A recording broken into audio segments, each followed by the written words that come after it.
Bonjour, je m'appelle Julien Contant, je suis moniteur de tennis dans la région parisienne.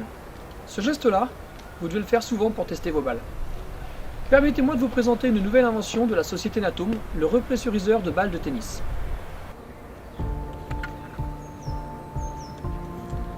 Ce repressuriseur permet de conserver les balles dans un tube sous pression après avoir joué.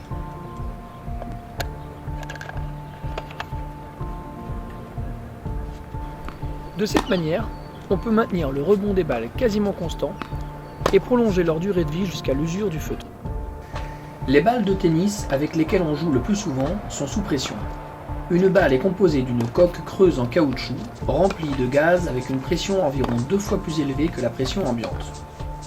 Comme le caoutchouc est un matériau poreux, pas complètement étanche, les balles peuvent se dégonfler progressivement toutes seules.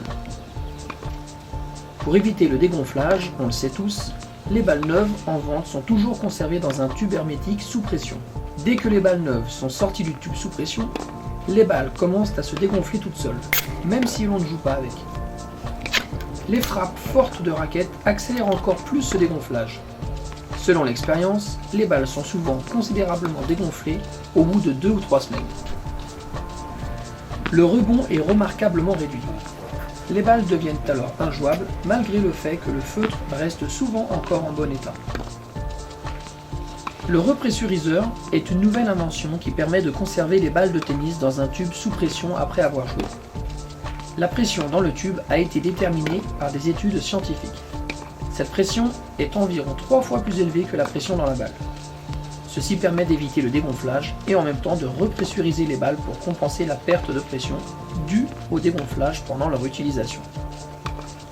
Les tests prouvent que grâce à cette invention, le rebond des balles reste quasiment constant pendant toute leur durée de vie. Il n'y aura plus de balles molles. On aura une meilleure sensation de frappe. Pour les joueurs de tennis qui jouent de 1 à 4 fois par semaine, cette invention permet de prolonger 3 fois la durée de vie et même plus jusqu'à l'usure de feutre. Vous achèterez donc 3 fois moins de balles et ferez des économies remarquables. Pour les joueurs qui jouent beaucoup, les balles sont vite usées et on est obligé de les changer régulièrement. Dans ce cas, le repressuriseur ne peut pas prolonger la durée de vie de balle, mais il peut vous aider à avoir un rebond plus constant. Il faut indiquer que, avec le repressuriseur, il n'y a pas de risque de surpressuriser la balle et avoir un rebond trop important car la pression a été déterminée par des études scientifiques. Ce produit est écologique et permet de jeter moins de balles usées en caoutchouc et ainsi protéger l'environnement.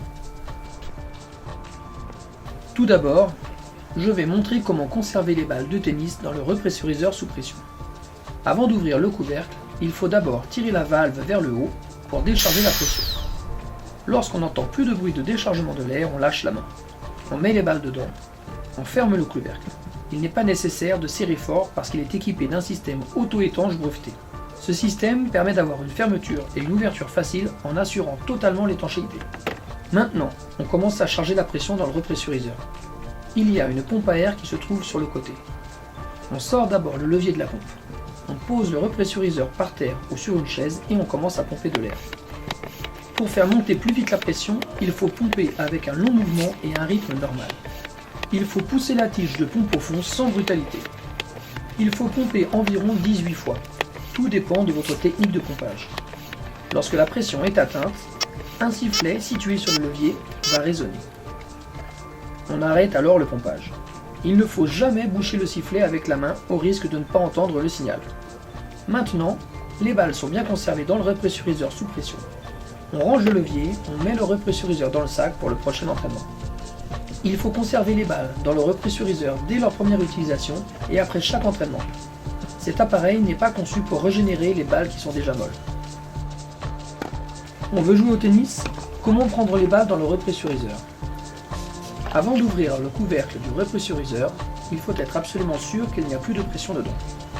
Pour cela, il faut tirer la valve vers le haut pour décharger la pression jusqu'à ce qu'on n'entende plus le bruit de déchargement d'air. Puis, on tourne le couvercle pour ouvrir le repressuriseur et reprendre les balles pour jouer.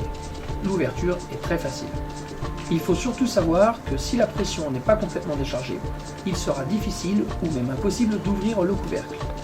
Dans ce cas, si on l'ouvre par la force, on entendra peut-être un bruit surprenant de l'air qui s'échappe. mais il n'y a pas de danger. La pression dans le repressuriseur est assez basse. Il est conforme aux normes de sécurité européennes. Voilà, maintenant, c'est à vous de tester.